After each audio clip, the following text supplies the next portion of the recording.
తులసమ్మకు నీరు పోసే ముందు ఖచ్చితంగా ఈ 2 విషయాలైతే గుర్తుంచుకోండి. లేకపోతే అంతా కూడా నాశనమే. అదృష్టం ఉంటేనే ఈ వీడియో మీరు చూడగలుగుతారు. నిజంగా ఈ వీడియో మీ కంట పడింది అంటే కనుక మీ సుడి తిరిగినట్లే. లక్ష్మీదేవి కటాక్షం అనేది మీకు కలుగుతున్నట్లు లెక్క. మీకు ఎటువంటి సమస్యలున్నా కానీ, వాస్తు దోషాలున్నా కానీ, అనారోగ్య సమస్యలున్నా కానీ, అప్పుల సమస్యలున్నా కానీ, ధనానికి సంబంధించి ఆర్థిక ఇబ్బందులతో మీరు బాధపడుతున్నా కానీ, లేదంటే కనుక భార్యాభర్తల మధ్య సంబంధాలలో గొడవలు వస్తున్నా కానీ, ఎటువంటి వారికైనా కానీ నిజంగా ఈ వీడియో మీ కంట పడింది అంటే మీకున్నటువంటి ప్రతి సమస్య, కష్టం, నష్టం దూరం అయిపోవడానికే ఈ వీడియో మీ కంట పడింది అని చెప్పి భావించి వీడియోని ఎక్కడా కూడా మీరు స్కిప్ చేయొద్దండి. చివరి వరకు చూసే ప్రయత్నం అయితే చేయండి. అప్పుడే మీకు పూర్తి వివరాలు అనేవి తెలుస్తాయి. అలాగే కోట్ల సంపాదనకు మీరు అధిపతులుగా ఉంటారు. లక్ష్మీదేవి కటాక్షంతో లక్షలు కాదు కోట్లు వచ్చి పడతాయి. ఈ చిన్న విషయాలు తెలుసుకుంటే చాలు. చాలామందికి కూడా ఈ విషయాలు తెలియకే అనేక రకాలైనటువంటి సమస్యలకు గురి అవుతున్నారు. ఈ విషయాలు తెలియకే డబ్బుని ఎలా పొదుపు చేసుకోవాలో, డబ్బుని సంపాదించుకోవడానికి, డబ్బుని ఆకర్షించుకునే శక్తిని ఎలా సంపాదించుకోవాలో తెలియక ఇబ్బందులు పడిపోతూ ఉన్నారు. ఈ విషయాలు తెలియకపోవడం వల్లే ఇంకా పేదరికంలో పడి కొట్టుకొని చిత్రహింసలు అనుభవిస్తున్నారు. ఈ విషయాలు తెలియకపోవడం వల్లే అనారోగ్య సమస్యలు వస్తూ ఉన్నాయి. అయితే ఈ విషయాలు ఏంటి? తులసమ్మకు నీరు పోసేటప్పుడు ఏ 2 విషయాలను గుర్తుపెట్టుకోవాలి? చేతిలో ధనం ఎప్పుడూ కూడా నిలబడాలి అంటే ఎటువంటి ముఖ్యమైన నియమాలను పాటించుకోవాలి? ఇవన్నీ కూడా నేను ఈ వీడియోలో క్లియర్గా మీకు అర్థమయ్యే రీతిలో చెప్తాను. దయచేసి వీడియోని ఎక్కడా కూడా మీరు స్కిప్ చేయొద్దండి. చివరి వరకు చూడండి. అప్పుడే మీకు పూర్తి వివరాలు అనేవి తెలుస్తాయి. మధ్య మధ్యలో స్కిప్ చేశారు అంటే చాలా ఇన్ఫర్మేషన్ అయితే మీరు మిస్ అయిపోతారు. అదృష్టం ఉంటేనే మీరు చూడగలుగుతారనమాట. ఇక ఆలస్యం చేయకుండా వీడియోలోకి అయితే వెళ్ళిపోదాం. వీడియోలోకి వెళ్ళే ముందు మొదటిసారి మన లైఫ్ పరిహార్ ఛానల్లోకి వచ్చినట్లయితే మన ఛానల్ని సబ్స్క్రైబ్ చేసుకొని ఈ వీడియోకి ఒక లైక్ ఇవ్వండి. అలాగే మీ అమూల్యమైనటువంటి పాయింట్స్ను కింద హైప్ అనే ఆప్షన్ని ప్రెస్ చేసి ఈ వీడియోకి ఇవ్వండి. దానివల్ల వీడియో మరి కొంతమందికి రీచ్ అవుతుంది, వాళ్ళు కూడా తెలుసుకుంటారు. అలాగే ఖచ్చితంగా వారు కూడా వారి యొక్క దరిద్రాలను తొలగించుకుంటారు. కింద కామెంట్ సెక్షన్లో మీ యొక్క మనసులోని సంకల్పం ఏంటో ఆ సంకల్పాన్ని చెప్పుకొని ఓం నమో లక్ష్మీ నారాయణ మహా అని చెప్పి కామెంట్ చేయడం మాత్రం అస్సలు మర్చిపోకండి. అయితే సాక్షాత్తు లక్ష్మీదేవికి స్వరూపంగా, విష్ణుమూర్తికి స్వరూపంగా వారిద్దరు కూడా కొలువై ఉండే తులసమ్మను ఎంతో చక్కగా మనం ఇంట్లో తీసుకొచ్చి పెట్టుకుంటాం. అంటే ఇంటి బయట పెట్టుకుంటాం అన్నమాట. దేనికి? ఇంటికి ఉన్నటువంటి ఏదైనా వాస్తు దోషాలు ఉంటే అవి తొలగిపోతాయి అని చెప్పి, ఇంటికి అష్టైశ్వర్యాలు కలిసి వస్తాయి అని చెప్పి, ఇంట్లో ఉండే నెగిటివిటీ తొలగిపోతుంది అని చెప్పి. ఇది 100కు 1000% నిజం. ఎందుకంటే ఏ ఇంట్లో అయితే వాస్తు దోషాలతోటి బాధపడుతున్నారో ఆ ఇంటి ముందు తులసమ్మ ఉంటే వాస్తు దోషాలు ఆ ఇంట్లో వారిని ఏమీ కూడా చేయలేవు.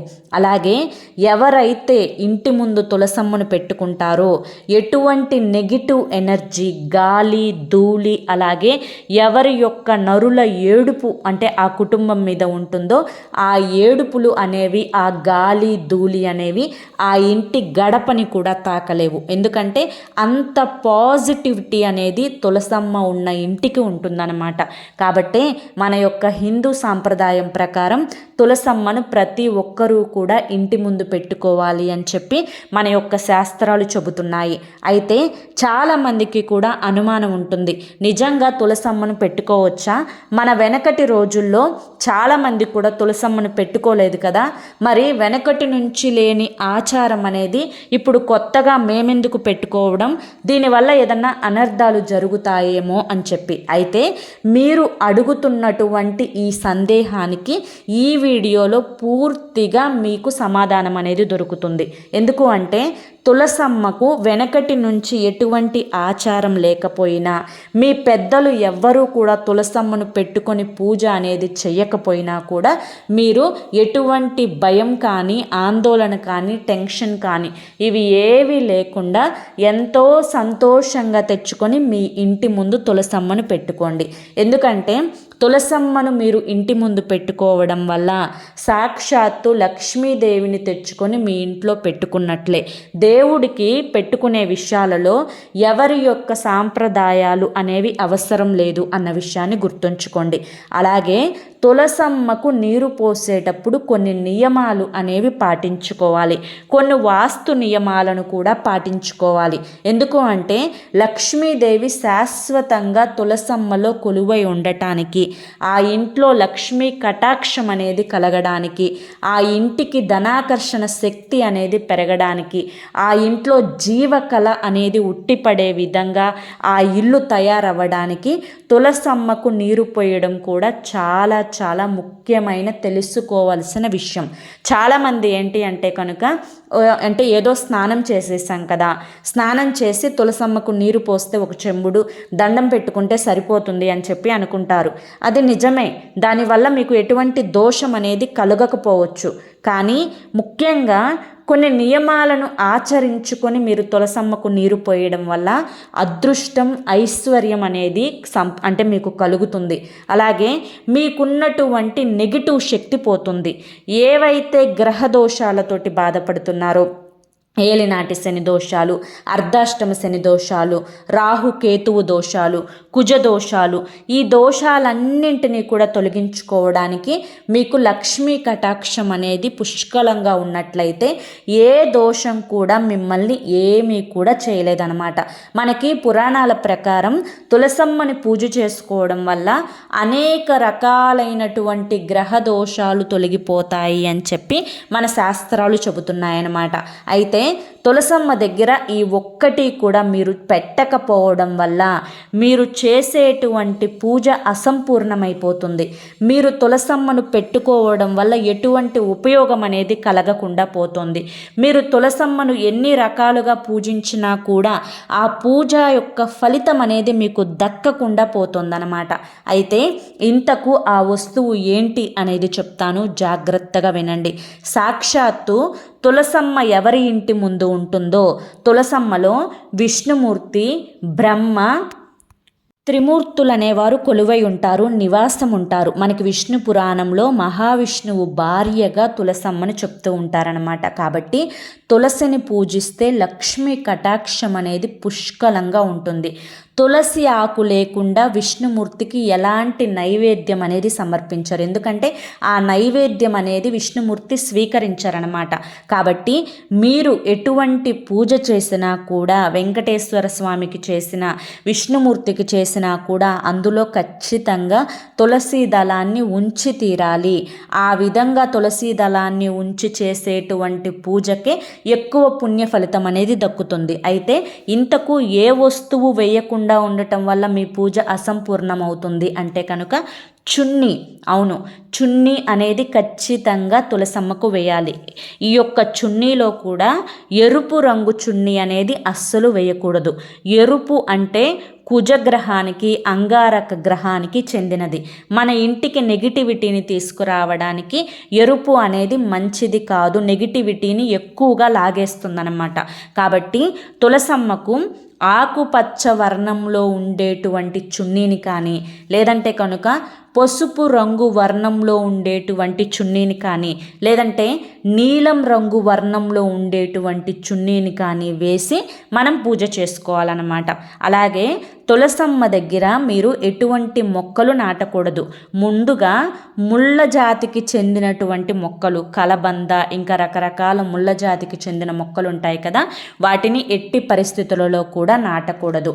అలాగే ముఖ్యంగా తులసమ్మ దగ్గర ఏ పిచ్చి మొక్కలు కానీ, గడ్డి కానీ ఉండకూడదు. ఉంటే వాటిని వెంటనే తీసివేసేయాలి. అదే తులసి కుండీలో అనేక రకాలైనటువంటి తులసి మొక్కలు వస్తూ ఉంటాయి. అలా తులసి మొక్కలు వచ్చినప్పుడు వాటిని తీసి ఎవరికైనా దానంగా ఇవ్వాలి. అలాగే తులసి ఆకులు అనేవి రాలుతూ ఉంటాయన్నమాట. వాటిని చీపురుతోటి ఊడవకూడదు. వాటిని చేత్తో తీసివేసుకొని ఆ ఆకులను మళ్ళీ అదే కుండీలో వేయాలన్నమాట. అవి ఆ మట్టిలో కలిసిపోతాయి. అలాగే తులసమ్మకు ఎట్టి పరిస్థితులలో కూడా ఆదివారం రోజు పూజ చేయకూడదు. ఆదివారం రోజు నీటిని కూడా పోయకూడదు అనమాట. ఆదివారం రోజు మినహాయించి మిగతా రోజులలో తులసమ్మకు ఖచ్చితంగా 2 పూటల నీటిని పోయాలి. అలాగే దీపారాధన చేయాలన్నమాట. తులసమ్మ దగ్గర నైవేద్యంగా అరటి పండును తేనెను పెట్టుకుంటే చాలా మంచిది. చాలామంది కూడా తులసమ్మ దగ్గర చిన్న శివలింగాన్ని పెడుతూ ఉంటారు. అలాగే వినాయకుడి విగ్రహాన్ని చిన్నది పెడుతూ ఉంటారు. ఎట్టి పరిస్థితులలో కూడా తులసమ్మ దగ్గర చిన్న శివలింగాలను కానీ వినాయకుడి విగ్రహాలని కానీ పెట్టకూడదు. దీని వలన అనేక రకాలైనటువంటి దోషాలు కలిగే అవకాశం ఉంటుంది. మరి తులసమ్మ దగ్గర ఏం పెట్టాలి అంటే కనుక, మీ దగ్గర లక్ష్మీ తులసి కనుక మీ ఇంట్లో ఉన్నట్లయితే చిన్న కార్డు షేప్లో ఉంటుందన్నమాట. విష్ణుమూర్తి ఫోటో ఒకటి ఉంటే అది మీరు తులసమ్మ మొదట్లో పెట్టుకోండి. విష్ణుమూర్తి లేనిదే తులసమ్మ అక్కడ నిలబడదు. అంటే విష్ణుమూర్తి లేనిదే లక్ష్మీదేవి అక్కడ ఉండదు. కాబట్టి విష్ణుమూర్తి ఫోటో అనేది ఖచ్చితంగా తులసమ్మ మొదట్లో పెట్టుకోవాలన్నమాట. ఇక చక్కగా మీరు మంచిగా కాసిన నీరు పోసేటప్పుడు అందులో ఒక చిటికెడు పసుపును వేసి ఆ నీటిని తులసమ్మకు పోయాలన్నమాట. ఆ నీటిని పోసేటప్పుడు తూర్పు ముఖ దిశగా నుంచొని మీ యొక్క మనసులోని సంకల్పాన్ని చెప్పుకొని మీరు తులసమ్మకు నీటిని పోయాలి. అలాగే తులసమ్మకు మగవారు పూజ చేస్తే ఆ ఇల్లంతా కూడా సుఖ సంతోషాలతోటి అష్టైశ్వర్యాలతోటి ఆయు ఆరోగ్యాలతోటి ఉంటుంది. అటువంటి వారు మట్టి ముట్టుకున్నా కూడా బంగారం అవుతుంది. చాలామంది కూడా తులసమ్మ దగ్గర పూజ చేసేటప్పుడు ఆడవారు జుట్టు విరబోసుకొని పూజ చేస్తూ ఉంటారు. ఎట్టి పరిస్థితులలో కూడా జుట్టు విరబోసుకొని పూజ చేయకూడదు. చక్కగా జడ వేసుకొని చీర కట్టుకొని లేదంటే పంజాబీ డ్రెస్ వేసుకొని లేకుంటే కనుక మంచిగా కాళ్ళకు పసుపు రాసుకొని చేతుల నిండా మట్టి గాజులు వేసుకొని నుదుటున కుంకుమ పాపిట్లో కుంకుమ పెట్టుకొని చక్కగా మీరు అరటి పండుని తేనెను నైవేద్యంగా సమర్పించుకొని మీరు పూజా కార్యక్రమం అయితే చేసుకోవాలి. ఆవు నేతితోటి దీపారాధన చేస్తే అష్టైశ్వర్యాలు సిద్ధిస్తాయి. అలాగే వివాహం కాని వారు కనుక తులసమ్మను ప్రతిరోజు పూజించుకుంటే వారికి తొందరగా వివాహం అనేది జరుగుతుందన్నమాట. అలాగే తులసమ్మ ఎక్కువగా ఉండే ప్రదేశంలో ఎట్టి పరిస్థితులలో కూడా చెప్పులు విడవటాలు, షూస్ అనేవి విడవటాలు, అలాగే దుమ్ము ధూళి చెత్త చెదారం అనేది ఉండేటట్లుగా చూసుకోకండి. తులసమ్మ ఎక్కడైతే మీ ఇంటి దగ్గర ఉంటుందో అక్కడ శుభ్రంగా ఉండాలి.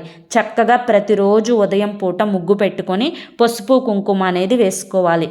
అక్కడ కూర్చొని గోర్లు కత్తిరించుకోవడం, అక్కడ పడుకొని నిద్రపోవడం, తులసమ్మ కుండీకి కాళ్ళు తగిలేలా పెట్టుకోవడం, తులసమ్మ దగ్గర నుంచొని దుర్భాషలాడటం ఇటువంటివి చేయకూడదు.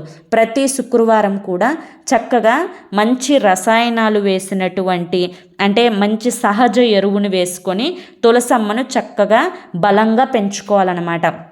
అలాగే ఎటువంటి మందు పదార్థాలు బయట నుంచి కొని తెచ్చినవి తులసమ్మ దగ్గర వేయకూడదు. అలాగే తులసమ్మ దగ్గర మీరు సాలెగూడుని పెట్టుకుంటే అష్టైశ్వర్యాలు సిద్ధిస్తాయి. తులసమ్మ దగ్గర పూజ చేసేటప్పుడు ఎట్టి పరిస్థితులలో కూడా నలుపు రంగు వస్త్రాలు అనేవి ధరించకూడదనమాట. మీకున్నటువంటి కష్టాలు బాధలు, ఏ జన్మలో ఏం పాపం చేశామో ఇన్ని కష్టాలు పడుతున్నాం, ఇన్ని బాధలు పడుతున్నాం, చేతిలో రూపాయి నిలవడం లేదు అని చెప్పి అనుకునేవారు ప్రతిరోజు తులసి పూజ చేయడం వల్ల వారు చేసినటువంటి పాపాలన్నీ కూడా పటాపంచలైపోయి స్వర్గప్రాప్తి కలుగుతుంది అని చెప్పి మనకి పురాణాలు చెబుతున్నాయి. అలాగే అనుకున్న పనులు అనుకున్న సంకల్పం అనేది నెరవేరడం కోసం బయటకు వెళ్ళేటప్పుడు తులసమ్మను నమస్కరించుకొని, అమ్మా ఈ పని మీద వెళ్తున్నాము, ఈ పని పూర్తయ్యేలా చూడు తల్లి అని చెప్పి ఆ అమ్మకు చెప్పుకొని వెళ్తే మళ్ళీ మీరు వచ్చేంత వరకు కూడా తులసమ్మ మీకోసం ఎదురు చూస్తూ ఉంటుంది. అలాగే మీరు ఏ సంకల్పం అయితే అనుకొని బయలుదేరి వెళ్ళారో ఆ సంకల్పం అనేది ఖచ్చితంగా సిద్ధింపచేసేలా ఆ లక్ష్మీదేవి కటాక్షిస్తుంది. తులసమ్మను పెట్టుకునేటప్పుడు తులసి కుండీని మీరు తూర్పు ఉత్తర దిశలో పెట్టుకునేలా చూడండి. అలాగే ముఖ్యంగా మీరు ఆ యొక్క తులసమ్మ దగ్గర ఎటువంటి మొక్కలు నాటవద్దు. అరటి చెట్లు కానీ అరటి మొక్కలు కానీ ఉండవచ్చు. దానివల్ల మీకు ధనం అనేది విపరీతంగా వస్తుందన్నమాట. అలాగే తులసమ్మకు మీరు ప్రత్యేకించి ఆ యొక్క వస్త్రాన్ని సమర్పించేటప్పుడు, అంటే ఇందాక నేను ఏదైతే చున్నీ అని చెప్పానో ఆ చున్నీ మీరు సపరేట్గా బయట మనకి అంటే ఎక్కడైనా కానీ బట్టలు అమ్మే షాపుల్లో దొరుకుతుందన్నమాట. చక్కగా మీరు గ్రీన్ కలర్ అంటే ఆకుపచ్చ కానీ పసుపు కానీ నీలం కానీ ఈ రంగులో ఉండేటువంటి చున్నీలు చక్కగా తెచ్చుకొని ఒక చిన్న ముక్కగా కట్ చేసుకొని తులసమ్మ మీద అలా వేయండి. ఎందుకంటే తులసమ్మ లక్ష్మీదేవి స్వరూపం. అలా వేయడం వల్ల మనం అమ్మవారికి వస్త్రాన్ని సమర్పించినట్లు లెక్క. దానివల్ల అమ్మ సంతోషిస్తుంది. అలాగే తులసమ్మను మనం ఎంతో గౌరవంగా చూస్తున్నట్లు లెక్క అన్నమాట. వస్త్రం లేకుండా ఎప్పుడూ కూడా ఉంచకూడదండి. ఈ వస్త్రం వేయడానికి మంచి రోజు ఏకాదశి అన్నమాట. అలాగే మీరు ఆ వస్త్రం పాతదైపోయింది అనుకున్నప్పుడు మళ్ళీ ఏకాదశి రోజే వస్త్రాన్ని మార్చాలన్నమాట. చినిగిన చున్నీలు, పాత చున్నీలు, లేకపోతే వేరే వాళ్ళు వాడిన చున్నీలు ఇటువంటివి ఎప్పుడూ కూడా తులసమ్మ దగ్గర వేయకూడదు. అలాగే ఎట్టి పరిస్థితులలో కూడా తులసమ్మ దగ్గర అంటే ఆ తులసమ్మను పద్దాకల పీకడం కానీ, లేదంటే కనుక తులసమ్మ దగ్గర ఊరక కుంకం పోయడం కానీ ఇటువంటివి చేయకూడదు. తులసమ్మ బలంగా పెరగడం కోసం సహజమైనటువంటి ఆవు పేడ ఎరువుని వేస్తే లక్ష్మీ కటాక్షం అనేది కలుగుతుందన్నమాట. కాబట్టి మీకున్నటువంటి గ్రహ దోషాలు, అలాగే రాహుకుజ దోషాలు, ఏలినాటి శని దోషాలు, అర్ధాష్టమ శని దోషాలు, అలాగే ఎవరైతే మీ యొక్క ఇంటి వాస్తు దోషాలతోటి బాధపడుతున్నారో, ఆడవారు అనారోగ్య సమస్యలతోటి బాధపడుతున్నారో అటువంటి వారు నిత్యం కూడా మీరు తులసమ్మకు నీరు పోసేటప్పుడు ఈ 2 విషయాలు గుర్తుంచుకోండి. ఆ 2 విషయాలు ఏంటి అంటే కనుక తులసమ్మకు ఎప్పుడైనా కానీ శుచిగా శుభ్రంగా మీరు స్నానం చేసి మాత్రమే నీటిని పోయాలి. అలాగే తులసమ్మకు నీరు పోసేటప్పుడు ఆ నీటిలో చిటికెడు పసుపు వేసామా వెయ్యలేదా అన్నట్లుగా అనుకొని చక్కగా మీరు ఆ నీటిని తులసమ్మకు పోయాలి. అలాగే తులసమ్మకు వస్త్రాన్ని సమర్పించి పూజ చేసుకోవాలి. సాయంత్రం పూట సంధ్యా సమయంలో ఖచ్చితంగా దీపాన్ని పెట్టాలి. ఎప్పుడైనా కుదరనప్పుడు తప్పితే మిగిలిన రోజుల్లో ఎప్పుడూ కూడా సాయంత్రం సంధ్యా సమయంలో తులసమ్మ దగ్గర పూజ చేసుకోవాలి. అలాగే ఎప్పుడైనా తులసమ్మ నిద్రపోయినప్పుడు మీరు ఖచ్చితంగా ఆ యొక్క తులసమ్మను ఏదైనా యజ్ఞానికి కానీ, లేదంటే కనుక ఎక్కడైనా సాయిబాబా గుడిలో దుని ఉంటుంది కదా, ఆ దునిలో కానీ వేయాలన్నమాట. అలా కాకుండా చెత్త చెదారం పడవేసే స్థలంలో ఆ నిద్రపోయినటువంటి తులసమ్మను ఎట్టి పరిస్థితులలో కూడా వేయకూడదు. మళ్ళీ మీరు తులసమ్మను తెచ్చుకున్నప్పుడు మంచి మొక్కను చూసి తెచ్చుకొని చక్కగా మంచి మట్టిని వేసి మంచి ఎరువుని వేసి కుండీని చక్కగా పసుపుతోటి అలంకరించుకొని కుంకుమ బొట్లు పెట్టుకొని ఆ యొక్క కుండీని చూస్తేనే మనకు ఒక పాజిటివ్ ఎనర్జీ వచ్చే విధంగా అందంగా అలంకరించుకొని తులసమ్మను పెట్టుకోవాలి. అలాగే తులసమ్మను మంచిగా కాస్త ఎండ తగిలేటట్లుగా పెట్టుకోవాలన్నమాట. చాలామందికి కూడా మాకు తులసమ్మ ఎదగడం లేదు అని చెప్పి అంటారు. సూర్యుడి యొక్క కిరణాలు తులసమ్మ మీద ఖచ్చితంగా పడాలండి. అప్పుడే సూర్యుడి కిరణాలు పడడం వల్ల ఎటువంటి క్రిమి కీటకాలు అనేవి తులసమ్మకు దరిచేరకుండా ఉండి తులసమ్మ ఆరోగ్యంగా పెరుగుతుందన్నమాట. కాబట్టి మీరు నెలకొక్కసారి మట్టి మారుస్తూ మంచిగా ఎరువును వేస్తూ ప్రతిరోజు నీటిని పోస్తూ ఎండ తగిలేలా చూసుకుంటే తులసమ్మ ఆరోగ్యంగా చక్కగా పెరుగుతుంది. ఏ ఇంటి ముందు అయితే తులసమ్మ గుబురుగా పచ్చగా కలకలలాడుతూ ఉంటుందో అంత కలకలలాడుతూ ఆ కుటుంబం ఉంటుంది. సంతోషంగా ఆ కుటుంబం ఉంటుంది. ఆరోగ్యాలతో ఆ కుటుంబం ఉంటుంది. వారు ఏ పని చేసినా కూడా అష్టైశ్వర్యాలు అనేవి కలుగుతాయి. అలా కాకుండా ఈ నియమాలు పాటించకుండా మీరు ఎలా పడితే అలా ఉండి తులసమ్మను వదిలేసి తులసమ్మ దగ్గర చెప్పులు విడిచి పిల్లలు ఎలా పడితే అలా మొక్కని లాగేసి కాలు తగులుతూ దుర్భాషలాడుతూ మైలు తగులుతూ పీరియడ్ టైంలో తులసమ్మను తులసమ్మను తగులుతూ ఉంటే కనుక తులసమ్మ నిద్రపోతుంది. అలా కనుక జరిగింది అంటే ఆ ఇంట్లోకి నెగిటివ్ శక్తి అనేది వస్తుందన్నమాట. అలా జరిగింది అంటే మీరు ఎంత కష్టపడినా కూడా ఆ కష్టానికి తగిన ప్రతిఫలం అనేది దక్కదు. మీరు ఏ పని చేసినా కూడా ఆ పనిలో మీకు విజయం అనేది దక్కదు. శ్రమ తప్ప లాభం అనేది ఉండదన్నమాట. కాబట్టి ఈ చిన్న చిన్న నియమాలను పాటించుకుంటూ నీరు పోసేటప్పుడు ఈ జాగ్రత్తలు తీసుకుంటూ ఈ విధంగా నైవేద్యాన్ని సమర్పించుకొని చున్నీని సమర్పించుకొని మీరు పూజ చేస్తే మీకు ఆ విష్ణుమూర్తి లక్ష్మీదేవి యొక్క కటాక్షాలతోటి మీరు పట్టిందల్లా బంగారం అవుతుంది. మట్టి ముట్టుకున్నా కూడా మీకు అది బంగారంలా మీకు అంటే అదృష్టం అంతగా కలిసి వస్తుందన్నమాట. అర్థమైంది కదండి. మరి ఈరోజు ఈ వీడియో మీ అందరికీ కూడా నచ్చింది, అర్థమైంది అని చెప్పి అనుకుంటున్నాను. నచ్చింది, అర్థమైంది అని చెప్పి అనిపిస్తే ఈ వీడియోకి ఒక లైక్ ఇవ్వండి, అలాగే హైప్ ఇవ్వండి. కింద కామెంట్ సెక్షన్లో ఓం లక్ష్మీ దేవియే నమః అని చెప్పి మీ యొక్క మనసులోని సంకల్పాన్ని చెప్పుకుంటూ కామెంట్ చేయండి. మొదటిసారి మన లైఫ్ పరిహార్ ఛానల్లోకి వచ్చినట్లయితే మన ఛానల్ని సబ్స్క్రైబ్ చేసుకుని సపోర్ట్ చేయండి. రేపు మరొక మంచి వీడియోతోటి మళ్ళీ కలుసుకుందాం. అంతవరకు కూడా ఆ మహాలక్ష్మీదేవి కటాక్షం మీ మీద, మీ కుటుంబ సభ్యుల మీద ఎల్లకాలం ఉండాలి అని చెప్పి మనస్ఫూర్తిగా కోరుకుంటూ సర్వేజన సుఖినో భవంతు. ధన్యవాదములండి.